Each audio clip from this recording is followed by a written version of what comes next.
भास्करगडाचे मुख्य प्रवेशद्वार आणि दगडात खोदलेल्या सर्पिलाकार आकाराच्या पायऱ्या ह्या एकाच दगडात कोरलेल्या आहेत.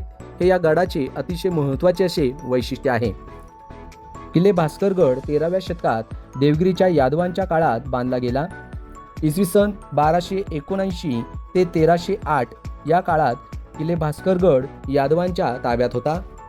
किल्ले भास्करगडाचा हा पायरी मार्ग काही वर्षांपूर्वी दगड आणि मातीने बुजलेला होता.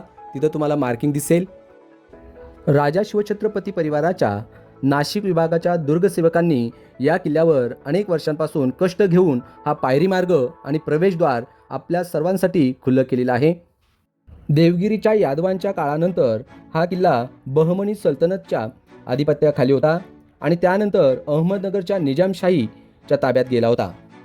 निजामशाही बुडाल्यानंतर किल्ले भास्करगड मुघलांच्या ताब्यात होता.